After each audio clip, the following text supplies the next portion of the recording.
Hello. Hey, hello. I'm so sorry about that earlier. I know I do always like check to see are things working as well. And normally I actually don't have somebody on beforehand, but one of my coaches is over in Ireland, and it's just perfect timing to talk to her before this. Get No, kill birds with the one stone, you know. no, sorry to burst in unannounced. All good, all good. How are you doing? This girl, like. I knew straight off. I knew straight off, so it was all good, and I liked it. I was like, eager, brilliant. I'd be the same, by the way, totally the same. Look at this. Look at how eager my clients are. Look at this. And I actually had another girl came on at like 9 minutes to 7. I was like, Sophie, you're Really? very, very eager. Yeah. I was like, you're very, very eager. Paula, you must want to ask loads of questions now here because you're on so early. And these are my Irish people as well. So they're getting up early for this. I was actually just thinking, so are the majority of the bunch now based in Ireland? Yes. I would say about 90% of them are based in Ireland, and then the rest are Irish all over the world. So I have people in France, Germany, Abu Dhabi, and here in Melbourne and Sydney. And I had somebody in Perth as well. Maria, hello. So yeah, they're like nearly all in Ireland, but majority are all I think. And I hope I'm not insulting. But yeah, more. Oh no, Maria's not Irish, actually. No, Maria's not Irish. Wanna be Irish, but she's not. So I am going to share this screen with you and make you a host. Yeah, perfect. Okay, I can make you a host. I'll actually make you a co-host because I need to share this on my Facebook as well. I have no clue, Kelly, by the way, how many people are going to come.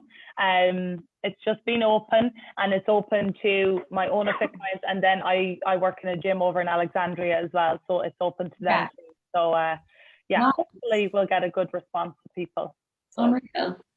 We'll just see. Everybody's very excited about this. I'm very excited about this, so I've been really portraying how excited I am, and so hopefully it's come through now with most people. Loving it. Great. I'm just going to get this up and running. Sorry, I'm just going live on my group so that people can watch it back. Good gang so far. Oh my God, you're great at connecting everything. If you tried to ask me to connect Zoom to Facebook, I would be here half the day. So well, I'm used to it. That is the only reason is because I'm used to it. I do like 3 coaching sessions, 3 to 4 coaching sessions a week, depending. And I try to get a few of them connected to the Facebook group. So, but then of course, because like things can't always be so simple, if Facebook changed all its things, so you actually had to change how to connect to the group. Of course, it just can't always be simple. They always have to go and change something. So yeah, we'll just wait maybe another minute because literally this is like bang on 7, and I know there will be a few late ones, as you can well imagine. You should be able to, hopefully people will be able to see you. I'll go on mute as well because I'll have a tendency to just try and talk. So yeah, we want to try and avoid that. No, please, I encourage people to talk. I'll be sick of listening to my own voice for a finish. So I know that sort of feeling, but yeah, I'm going to let you talk anyway. I suppose I'll kind of introduce you. Well, I'll say what we're going to be talking about, and I'll let you introduce yourself. So guys, I asked Kelly to come on board and have a little chat with us. I'm always talking about, I'm always really trying to emphasize to people. I'm sure you feel definitely this, not the hatred, but like personally, this whole calories in versus calories out thing really like can boil my blood at times, and not caring about like food quality and stuff. Yeah, it just really gets to me. So I'm always trying to emphasize with everybody the importance of food quality, and how, like, just because you can't see it on the outside and maybe it's not affecting your actual body composition doesn't mean that it's not important to what's going on inside. And that's really a big reason as to why I wanted to get you on board and maybe talk a little bit more about how important our gut health is, because yeah, I do try and talk about it a little bit, but obviously getting somebody else on board and talking, listening to somebody else is really beneficial to everybody, I suppose. So I am going to put myself on mute and I'm going to let you do all the talking. I don't know what way you want to structure this, so if you just tell all of us how you would like this structured as well. I don't know if you want Q&A during it or after, if you want it at all. So I'm going to shut up now. Yeah, perfect. No, thank you. And it's good. I love hearing that, because that is one thing that like grinds my gears as well when I just hear it's all about calories. Because it's really not. Like, I've been kind of on a journey myself in my early 20s where it was all counting calories. And I really got myself in a hole with it. So I think we are very much aligned. But in terms of the session, the slides will take about 15 to 20 minutes to go through. So these are slides that I've done with a few businesses before in Sydney. And it's what I refer to as kind of my gut health 101 session. So it's kind of really getting back to basics. But if you guys have questions, please feel free to interrupt me. As I said, I'll be sick of listening to my own voice for a finish. So just unmute and ask any questions you may have, or else you can ask questions at the end. That is totally fine as well. So I guess a bit of an introduction. So my name is Kelly. I am another Irish person that is based in Sydney, but I do not live in Bondi. So there is your fun fact, or OG. And so I guess my day job, or what I've been doing for the past 10 years, is working in digital marketing and working with a software business. However, for the past 3 years, I have been studying nutritional therapy. And so a lot of people ask me, you know, how did you go from digital marketing or affiliate marketing to nutrition and health? And I guess it all stems from my own story. So I kind of have a history of gut health issues. And so I had what was diagnosed as IBS all through my 20s, or what was, I guess, doctors supposed was IBS. And so I had all of those nasty digestive symptoms. And so when I moved to Sydney 5 years ago, I was kind of making do with life with these symptoms, despite the discomfort. And then I moved country and I found myself eating out a lot more. I was drinking alcohol. I was doing all of those things that you do when you move, and just generally speaking, enjoying myself. But with that, I probably wasn't looking after myself. So I wasn't getting enough sleep. I wasn't eating properly. And I also started a new job. And so although that was a good thing, it was also stressful in and of itself. So that's when I started to get more and more health issues. And so as a result, I started working with a nutritionist, and completely transformed how I approach food, transformed my health. I've kind of healed the majority of my food intolerances that I had. So I'm back eating white bread again, which is amazing, which I know is like a big trigger food for a lot of people. So it can be done, but this really inspired me to get into the health space and start studying it. And so what I decided to do is specialize in everything to do with gut health. So that's obviously what I'm going to be chatting to you guys about today.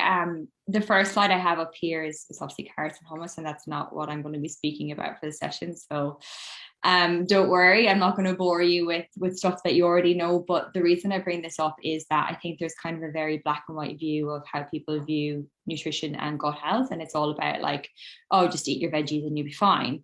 And I guess what I've learned and experienced is that there's a whole kind of myriad of factors that feed into good gut health. And that's actually primarily lifestyle factors. So, you know, how stressed you are, whether you're sleeping, what kind of relationships you have, do you have kind of a good network around you? And it's really things like this that for me have kind of been just as important as kind of getting the basics right and the nutrition right.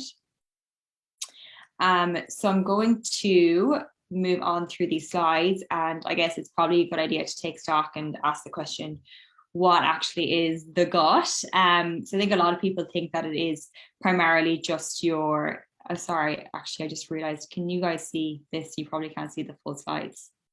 Is that better? think I can see it all perfectly. Can other people see it? Yeah, I can see it fine. Yeah, I can see it perfect. Great. Okay, thank you for confirming. So yeah, and I guess a lot of people think, right, the gut is just, your stomach or your intestines. And the point I want to make here is really that the gut is your entire like GI tract. So that includes your mouth, your large intestines, your small intestines, your gallbladder, your liver. So if you are looking to optimize gut health and digestive function, you need to actually be looking at all of these areas and how you optimize all of these different areas, not just kind of one specific organ, I guess. The word microbiome is pretty synonymous with the gut. And so the gut microbiome is the entire ecosystem, and the most famous microbiome is the one that exists in your large intestine. So when people talk about taking probiotics, those are that's the microbiome you're looking to impact. But we actually have a microbiome everywhere. So we have a microbiome on our skin, we have a microbiome in our lungs, on our mouth.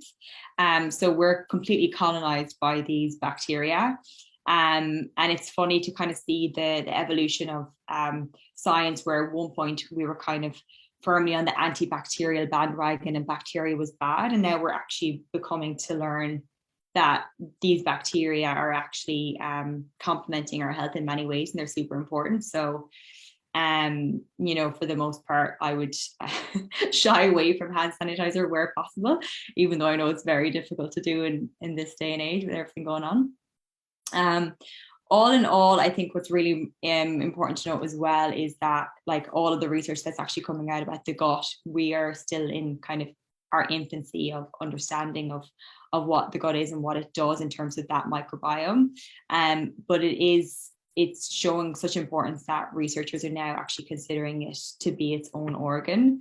So that'll kind of tell you about the kind of positive influence that it actually has on our health.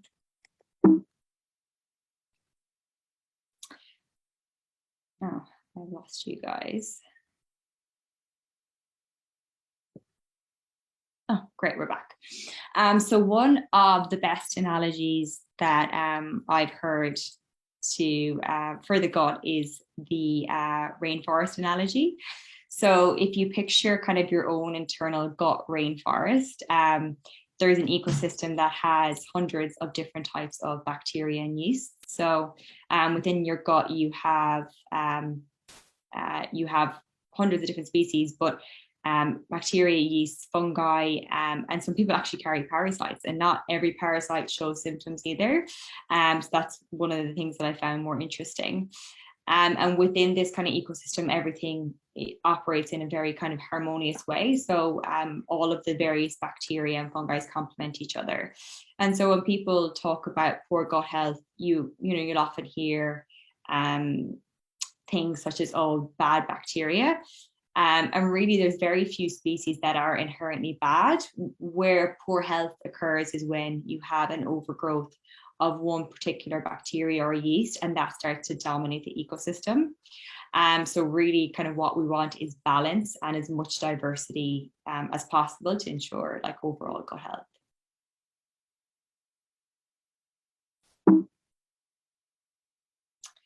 So I guess a good question is, why should you actually care about gut health? The first point speaks for itself. So most inflammatory conditions have been linked back to imbalances in the gut microbiome. I think everyone is super aware that there's an increase in autoimmune diseases right now. There is an increase in food intolerances, food allergies, like kids are allergic to everything and anything these days. And a lot of that can be traced back to poor microbial diversity in the gut microbiome. So researchers and scientists believe that that's one of the key things that's causing the increase in all of these kind of inflammatory conditions. There's also links, of course, to skin conditions and our gut. So eczema and psoriasis, for example, have been linked to imbalances in the gut microbiome. So that those are kind of important considerations. Bacteria also produce neurotransmitters. So this is probably one of the more interesting points from my perspective, is the link between our gut health and mental health. And so maybe you guys have heard of the gut-brain axis before, but this is essentially a system of neurons which connect the brain and the gut. And it's a bi-directional pathway. So our gut speaks to the brain and our brain speaks to the gut. So that may help explain, if you've ever kind of felt nervous or anxious or sick in the stomach when you're about to give a presentation, for example. But equally, if we have imbalanced gut bacteria and poor gut health, that can also actually influence our mental health. So people who suffer from IBS, for example, or inflammatory bowel disease, are more likely to also suffer with anxiety and depression, unfortunately. And what's interesting is kind of as we move towards kind of better understanding the gut microbiome, we're actually developing probiotics that specifically target mental health conditions. So in Canada, they have actually approved the use of a specific probiotic for anxiety and another probiotic for depression. And so these are specific strains which have been shown to be effective in treating those conditions. So not every probiotic strain or any probiotic you get in the market will necessarily be effective. The effects are really, really strain specific. And that's something that I talk about a lot, even on my social media accounts, is we all tend to go out and buy random probiotics in the store. But I think what we're going to see in the next kind of 5 years is a lot more of a tailored approach, and probiotics really kind of being pulled out for their strain specificity and ability to kind of treat specific conditions, whether that is a skin condition or a mental health condition. And finally, gut bacteria also help us to digest our food. So obviously you guys have probably been told before to consume more fiber. I guess what's interesting is we as human beings actually can't break down fiber. So that fiber goes straight to the large intestine and it acts as a fuel source for our gut bacteria. And so there's other links as well to lactose intolerance and certain species of gut bacteria not being in the gut. So I'm not sure if you guys have issues consuming lactose, but it is one of the most common food intolerances in the world. So 80% of people don't have the necessary enzymes to break down lactose. So that's dairy, like whether it's milk or cheese or whatever. But it's been shown that certain probiotics actually contain enzymes that can help break down lactose. So it's possible that probiotics can kind of help with lactose intolerance. But there's also certain bacteria strains that we're born with. So certain people just may not have the same strains and may not have that same ability to break down dairy products.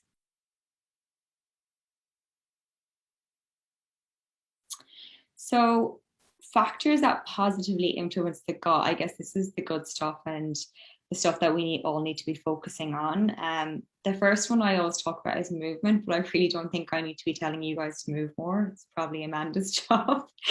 But what I find interesting with regards to movement, and this is all based on research as well, in terms of what they do is they look at kind of dietary habits and kind of physical activity, and they look then at microbiome diversity and health outcomes. And so people who move more regularly, and this is actually just walking, so I think even walking 5K a day has positive impacts on gut microbiome diversity and also digestion.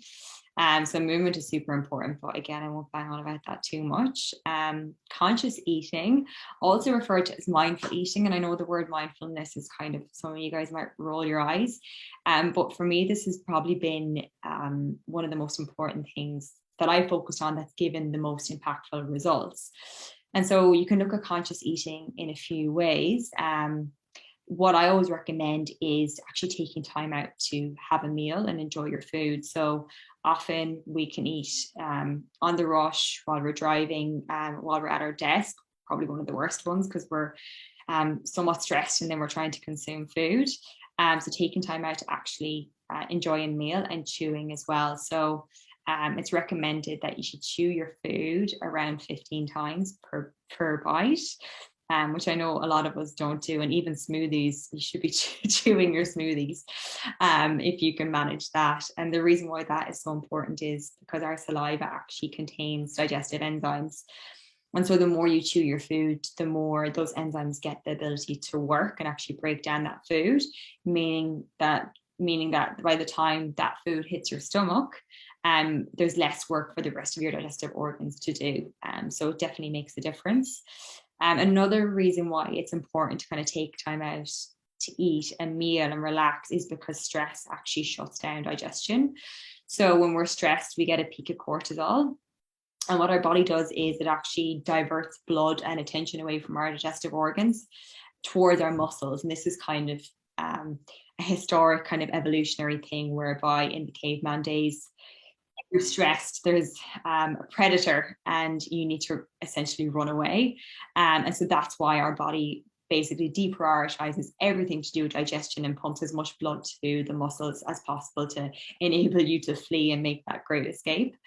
So obviously we don't encounter those same stresses nowadays, but those little stresses, whether it's work stresses or whatever may be going on, and I think we all suffer from a bit too much stress nowadays, that can actually seriously inhibit digestion. So what I like to do is even like a simple breathing exercise before I sit down and have my meal. And that is literally just breathing in through my nose and out through my mouth 3 times. And then doing a quick body scan, just making sure that there's no tension in my shoulders or my stomach, and then beginning to eat my meal. And it's a really small and simple thing, but it can be really, really impactful. The third point here is around sleep, and there's a massive link between sleep and our gut health. So people who have inflammatory gut conditions are more likely to suffer with sleep issues. And so there is a direct link between insomnia and imbalances in the gut microbiome. So we're still kind of trying to figure out exactly what that link is, but it's likely to do with hormone production and the production of melatonin, which is our sleep hormone. And then finally, last but not least, is food diversity. So I think we all know that we should be eating more vegetables, and I'm definitely not telling you to not eat vegetables. But what often gets missed is the importance of food diversity. And so, yes, eating vegetables is good for our health, but what is actually the biggest determinant of good gut health and good digestion is food diversity. And the reason why that is, as I mentioned, we have hundreds of different bacterial species in our gut, and all of those bacteria prefer different types of fibers. So the fiber that exists in broccoli is different to the fiber that you get in brown rice. That's different to the fiber that you get in tomatoes. There's even different fibers that exist in whether it's a red pepper or a green pepper or a yellow pepper.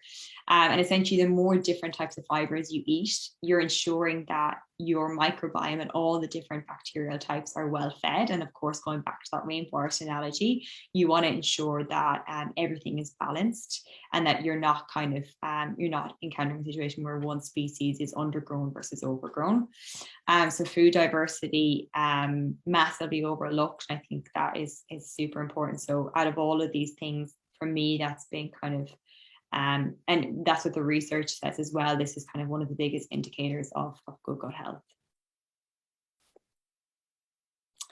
So moving on to the bad stuff, what contributes to an unhealthy gut environment?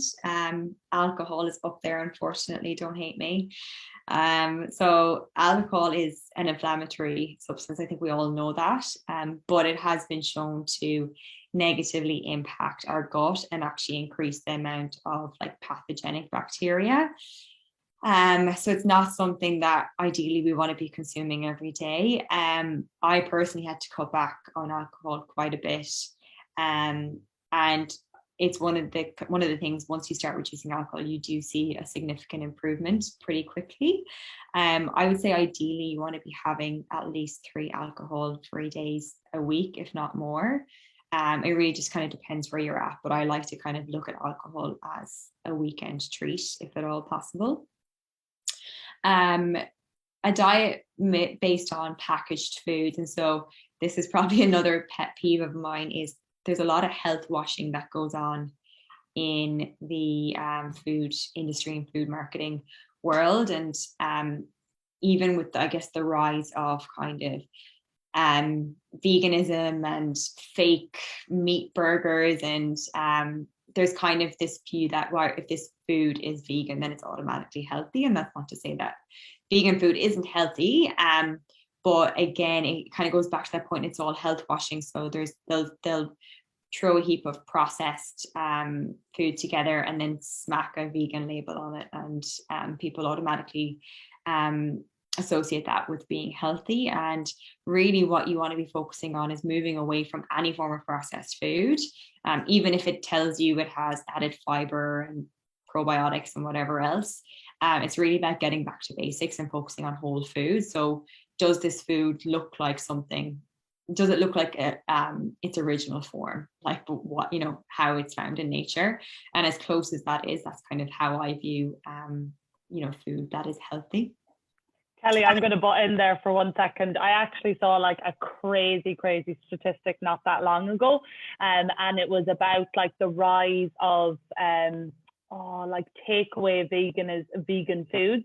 And again, no more than yourself, nobody's saying that like a plant-based diet obviously is very healthy, it's the right approach to go, but people like buying into these like McDonald's vegan burgers just because they're vegan, like it's crazy how like terminology and marketing, it's clever marketing, I suppose, and everything with added protein in it and as well. Like I think that it can be a little bit crazy. Yeah, it is. And actually I was driving home from the Blue Mountains at the weekend, and I saw there was a 7-Eleven advertisement, and they were promoting a vegan pie with, I can't even remember what they said, but it was like lots of veggies, like whatever else it was. But it was like a deep fried pie, but they just chucked some peas and sweet corn in it. I was like, oh God, it breaks my heart to see it, because it's like a form of manipulation almost. But anyway, moving on from veganism, and I do agree. I think definitely we all need to start reducing meat in our diet, but I guess it's about finding those kind of whole food sources, so like whole food, legumes, lentils, beans, and that kind of thing. Next one is medication. So I think there's a lot now that we know about antibiotics and the negative effect that antibiotics has on our gut microbiome. And I was one of those kids and teenagers who was on antibiotics every single year. And we're obviously now learning how detrimental that is for our gut health and our gut bacteria. So it can take up to 6 months for our gut to get back to normal after taking just one prescription of antibiotics. But there are also other medications, so anti-inflammatories, ibuprofen. Those medications have a negative impact on our microbiome as well. And PPIs, or antacids. I think a lot of people can get into habits of kind of taking those antacids, and heartburn is pretty common because we obviously, we all love consuming kind of delicious, kind of high fat foods, and those antacids can be really bad for our gut health, because what they do is they suppress stomach acid, and stomach acid is our first barrier of defense, if you will, that actually kind of kills bad bacteria and protects our good bacteria. So when you're constantly suppressing that stomach acid with antacids, it can actually have quite detrimental effects. And then last but not least is stress. So I think everybody knows stress is bad for us, but what's been interesting for me to learn is the different types of stress. So there's that kind of perceived conscious stress that we get when we are in work, for example. But there's also other stresses that we're probably not conscious of. So blood sugar imbalances, for example, if you're not having adequate protein or fats with a meal, you're just having high carb, high sugar foods, your blood sugar is going to be up and down, and that's actually a stressor on the body. So that actually leads to an increase in cortisol, our stress hormone. And then there's also good stresses as well. So if you're planning a wedding, like I've been trying to do for the past 2 years, although that is exciting, that's also stress as well. So if you have a lot going on in your life, even if those are positive things, that's still stress as well. And we kind of need to be mindful of that and the effect that that can actually have on our overall health. Sorry, I'm just going to butt in one more time, Kelly. I talk a lot with the guys about stress and the impact of stress on your body. Maybe just a nice little one just to pop in there, because I think sometimes they think that I'm probably I don't know why people will think this, because I'm probably the worst for it, but I'm over exercising and doing very high intensity exercise consistently. And obviously I'm the CrossFitter of the group. So I do have to listen to my body, and it's very important to note that too much exercise, not resting adequately, that's also a stress. 100%. And I think I actually had a note to mention that, you know, because I have personal experience with that as well. I went, it was when I first moved to Sydney, and like everybody who moves to Sydney, you start going to the gym aggressively because that's what people in Australia do. But I wasn't working with a professional or a coach. I was going to those classes. And I knew very little about kind of nutrition at that point. That was 5 years ago when I'd first moved over, and I just wasn't eating enough. And that's a big stressor as well. So if you're working out and you're not hitting, you know, those adequate calories, that's a massive stress in your body, because your body goes into starvation mode and thinks it's not getting enough food, and all that kind of stuff. So 100% agree on the training. It's about kind of listening to your body and finding that kind of sweet spot.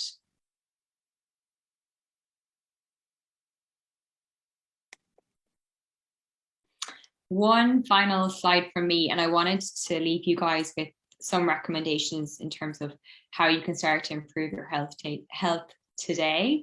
And these are just 3 simple challenges. So the first one, and I'm going to put my hands up and say that I find it very difficult to do this, and I do not always do this, but taking time out to eat a meal without distractions. So I would say the majority of us eat either in front of the TV or at the table with our phone in one hand, scrolling. And even a simple distraction like that can actually take away from your digestive capacity. So if at all possible, set yourself even the challenge to see if you can do it once for just one meal. I find I start compulsively reaching for my phone subconsciously. You may or may not be as bad as I am. So try it out. And like I mentioned before, try to chew each bite 15 to 20 times. Ideally, each meal you should be eating for around 20 to 30 minutes. If it's kind of a decent sized meal, that's ideal scenario, assuming that you have that time. But I think that's a good challenge, and it kind of, I guess, makes you also face up to kind of any, whether it's tech addictions or whatever else, whether it's, you know, you can't kind of sit still for 20 minutes at the table. I've definitely I found that quite confronting, that I found it so challenging myself, to be honest. Second point is diversify your shopping. So I mentioned about the different types of fibers and how diversity is like the most important thing for good gut health. So my challenge to you guys will be to try and purchase one new fruit or vegetable that you would not normally buy. So I went through this entire challenge myself last year, and I did it for every single week. I picked up a new fruit or vegetable, and I found myself eating things that I would just never buy. So papaya, for example, I was always allergic to the idea of kale, but I figured out that kale is actually quite nice when you saute it in olive oil with a lot of salt, as a tip. So I would challenge you to try that and get creative, even if it is just a different type of fruit. Like, say, for example, you typically buy apples and bananas. Can you pick up a pear for 1 week to kind of up that diversity? And then last but not least is meditation and breath work. And like I mentioned, I do kind of a very simple breathing exercise before eating, but generally speaking, I have put in extra effort to make time, even for a 10-minute meditation in the morning or in the evening each day. And so there's heaps of apps, and you guys are probably familiar with them. I use Calm, which has like a lot of diverse content. You can kind of download sleep stories, and you can have Matthew McConaughey read you a story to sleep. I kid you not. But there's other like simple body scans and breathing exercises. And although it is an absolute pain to, I guess, find the time and make yourself do it, I never regret it afterwards. I guess very similar to a workout. So I will leave that one with you, but I would definitely recommend investigating some of those free apps. I think Insight Timer is another one, although I haven't used it myself personally. And so that was it from me. I do, however, have breakfast smoothie recipes that I can send over to you, Amanda. They're just very straightforward, simple ones. option to add in protein if you guys want. And then smoothie hacks. I think smoothies are just a really handy way to get more fruits and veggies in. And that's what I constantly snack on. So I probably have at least one smoothie a day with some fruits and veggies in it. So I will leave that with you guys. But if you do want to follow along on my Instagram, the handle is Gut Sense Nutrition. Feel free to reach out to me with any questions after the session if you don't want to ask them here and now. And yeah, massive thank you for inviting me on. I hope that this has been useful and you guys have found it interesting. Kelly, thank you so much. Yeah, that is actually how I found Kelly, how I approached her. Turns out that we do have a mutual friend, but I didn't realize that until I had been following you anyway. And yeah, she puts up some really good stuff on social media. So yeah, definitely get following that, guys. I am a big advocate of following education on social media and using it for good, as opposed to there is a lot of crap out there. So get following it, definitely. Kelly, that was so helpful. I do tend to try and talk a lot about the stuff that you have talked about there, but it's always great to hear it from an expert, hearing a second opinion. I know that sometimes they're probably like, oh, is she really talking sense or is it all nonsense, and they're questioning me, and so it's good to reiterate how important these things are. And look, as I said at the start, I'm a big believer in now, not that calories don't matter, but that food is not all about calories, and nutrition is so much more than calories in versus calories out. So I really wanted you to get that point across to everybody, and I think that you did that really well. I'd say, maybe I'm wrong, but is there any questions for Kelly, guys? Anybody have anything in particular that they wanted to ask? Maybe they're all shy. Paula? Hi, Kelly. I started taking that Simprove. Yes, yeah. What's your take on that? Yeah, I've had people ask me about it before, and I don't know enough about that individual product to kind of say right now off the top of my head. I would say with any probiotic product, it's worth just looking to see if there has been research that validates it, or whether on the label it says that it has been validated. Because what you can find is with some probiotic products, they'll throw in strains of bacteria, but those strains haven't been studied for their actual beneficial effects. So not every bacteria strain has beneficial effects. So I can't answer on that product specifically, but I can definitely look it up. I'd be curious even to know myself what the research is behind it.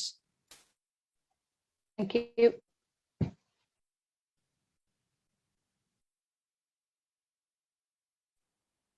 Anyone else, guys? You're all so quiet and shy. You're not as quiet and shy with me. Look at you all. She kind of answered everything and probably talked about everything that people maybe had questions on. But I just want to thank you again, Kelly, for coming on. Like, that was really informative and brought down to our level, which is so important, especially when it comes to gut health, when it comes to bacteria. It can be an absolute minefield with science. So I thought that was really good. I'm going to actually ask one question, and maybe you can answer it for me individually. I don't mind. But your nutritional therapy course, is that online? Is it in Sydney? Is it an Irish base? Where is it based? I'm interested. So it is Sydney based, and it was in person. Mm-hmm. And now it's fully online with everything that happened, which, you know what, it actually suits me down to the ground as well. So it is a 4-year course in nutritional therapeutics. Yeah, so I'm 1 year off from qualifying. And who's that with? So it's obviously in Sydney, but who is that with? Nature Care College. That's totally individual now to me, but I just thought I'd ask it. Nobody else, guys? Last chances. Could I ask a question? Yeah. Of course. just in relation to, like you said, lactose, that we find it hard to break it down. I definitely find that. But like I love cheese as well. So I'm just wondering, is there like a way that you can like balance your gut, that you can incorporate a bit of like dairy into your diet? Is it just kind of a trial and error thing that you try to improve your overall gut health and then you might be able to tolerate a bit more kind of dairy products? Yeah, so you hit the nail on the head. It's really about um, rebalancing the gut and kind of healing any issues that exist in the gut to help you better tolerate food. Some people inherently just do not do well with dairy. And so there are certain populations, like Asian populations, they can't digest dairy. They haven't, they're not born with those particular species that have enzymes that can break it down.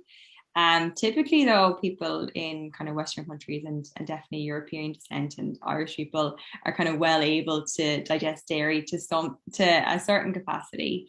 But I would say have a look at certain probiotics that may help. They don't work in 100% of cases, but there are some probiotics that have shown efficacy for helping to kind of treat lactose intolerance. And then the other thing that you could look at is a lactase supplement. I'm not sure if you've heard of that, but most health shops, most health shops will sell it. And again, it doesn't work 100% of the time, but it might work for you. I know a girl who takes those supplements, but she will kind of treat herself to cheese every so often. So if she's going out, like, for dinner, she'll go, I'll have cheese, I'll take one of my supplements. I think when it comes to supplements, my view is you don't want to be taking something, or you don't want to be dependent on something 100%. So if dairy isn't your best friend, maybe don't go overboard, but kind of treat yourself occasionally and take a supplement then if you need to. Yeah. Okay. Great. Thank you. No worries. I'm going to say one other thing. Sorry, Kelly, this is the story of my life. Talk so much. Maybe something that I do try to put across to people, and again, just want you to maybe back me up, hopefully, that like, taking all these supplements, doing all these things are not going to compensate. Well, they're not going to compensate for those 4 factors that you talked about, being food diversity, sleep, stress, and what was the last one that you said? Movement. So like, I suppose I'm trying to say we don't want to put band-aids on things, that we do want to really work on all those elements to try and make sure that we have the best fighting chance possible.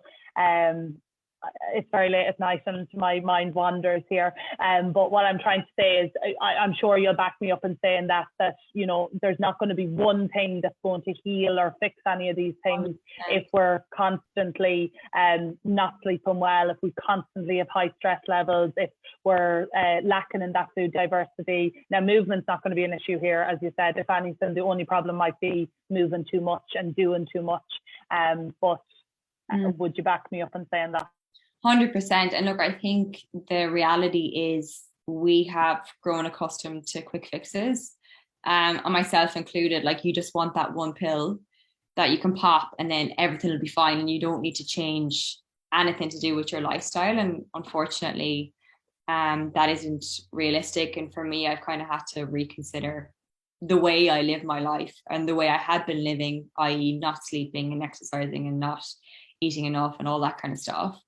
And whilst I do take supplements, I make sure that I don't get overly reliant on them. So I'll take a supplement if I feel like I need it. And then it's kind of about titrating up and down. So 100% I agree with you. It's like you need to address the foundations. It's like that pyramid of needs, isn't it? And then supplements are up here that you have a sprinkling of supplements if you need it, but ideally all of us should be working to a point where we're all kind of healthy and our body can function without the need of like external products. Yeah, well, like I take supplements myself as well, and I recommend them to certain to people for certain situations and circumstances as well. I'm not trying to say no to supplements. I'm just trying to, I suppose, say that we don't want band-aids all the time, that we do want to really work on those things. The reason I'm saying this is because obviously, as you can see, I have a vast amount of people here, and everybody has their own different issues that they need to work on. You know, everybody has their own goals, and sometimes people think that more is better, and quite often it's actually having to pull back on these things. And like, you know, people are like, oh yeah, I do this, I do that, let's take a supplement, whereas actually getting 8 hours sleep would probably be way more beneficial for that person, or actually toning down their exercise, maybe reducing their exercise would actually be way more beneficial for that person. Yeah, that's just what I'm trying to say. Obviously there's a lot of different people here, a lot of big diversity, big difference within goals and stuff. And yeah, I just want to back up, I suppose, on that, because we're constantly trying to feed that information, but sometimes I think they're like, she doesn't know what she's talking about, and she's just, you know, it's just good sometimes. No, they do, they all respect me, I know that they do, but it is good to get back up and, you know, talking the same language. Yeah. And look, as you said, everybody has different needs and requirements, right? And like, I have had, you know, unfortunately a period of bad health over, which, you know, started 3 or 4 years ago. And I actually found that some supplements were making me feel worse. Now I was at a point where I was super sensitive. So I was taking things and I was like, oh, that's actually not sitting well with me. And I had a few different intolerances. And so that's something to be mindful of as well, is that even probiotics, I was taking a probiotic, which was making me feel unwell at the time. And this was when I was kind of just taking that more is more approach. So I would say question everything just because it's a supplement as well. And it's perceived healthy. It may not necessarily be the right supplement for you, or it may not be what your body exactly needs. But yeah, there's definitely things that I take every day, like magnesium. I think is just one of those like wonder minerals that probably everybody can take without any adverse effects. But when you start loading on, you know, pill after pill, that's when you can kind of, I mean, you run into financial issues as well. So definitely, yeah, 100%. But yeah, no, I think we're 100% aligned on that. Yeah, definitely. Guys, last chance. Anybody? Can I ask a question? Yes. I'll be quick. I know. Sorry, how do I explain this? In terms of like intolerances to foods, obviously there's so many like foods out there.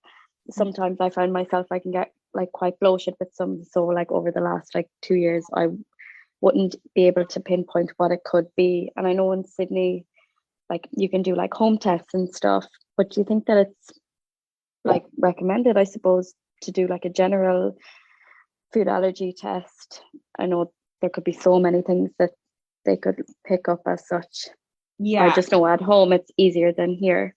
I know, and that's one thing I experienced moving over here was there's miles ahead in terms of education and testing, which is frustrating because you know, you don't always have access to the right stuff. But I would say there's huge debate and controversy over food intolerance testing. The science isn't conclusive. Some people have found food intolerance testing useful, but the kind of gold standard way of identifying food tolerances is a food diary. Okay. So documenting what you eat, ideally for about 2 to 3 weeks. So taking note of every single meal. And I've done this religiously. I did it for months when I was trying to figure out what was going on with my body. Yeah. Documenting your breakfast and documenting exactly how you felt after that. And then at the end of the day, like kind of doing a full kind of scorecard, and also taking into account, did you exercise and how stressed you were that day? You can buy food diaries and symptom diaries. If you look it up, there's a few different suppliers and they'll actually kind of have all of the various kind of questions. I think there's a UK company called the Gut something. I know they have this kind of pink branding. I can send it to you after, Amanda. I just can't think it off the top of my head. But I believe they have a food diary, but I would say start there. Okay. And as well, there's obviously allergy versus intolerance. So allergy is when you actually have suffer from anaphylaxis, so it's when you would need that EpiPen. Intolerances come and go. So intolerances are very rarely set in stone. I was intolerant to a food if I just looked at it. And now I can eat much more foods, and every kind of few months I'm actually finding that I'm able to tolerate more and more foods. So I think that's one positive thing, is that food intolerances aren't permanent. Okay, thank you. Can I add something there, Kelly, because, and you kind of touched on it there too. So sometimes I would talk about a food and mood sort of diary. And I know you kind of touched there on stress, because sometimes, and especially depending on the job we're in, exercise we're doing, etc., sometimes we think that it's actually the food, when actually there's a good chance that maybe we've had a really stressful day, or we've exercised a little bit excessively, or maybe we've had a little bit too much caffeine. So sometimes I know that everybody always looks towards the food, and that's the problem with how they're feeling in their gut, but sometimes it's not always the case. Would that be fair to say? Yeah, exactly. And that is something to kind of take a note of as well, keeping in mind that what we eat can also impact our mood, right? So if we're eating kind of high GI sugar foods, that can bring you up and down and just leave you feeling really flat. But yeah, you need to take into account all of those things. And you're right, a lot of the time it can be you were just super stressed and your gut is just all over the place as a result.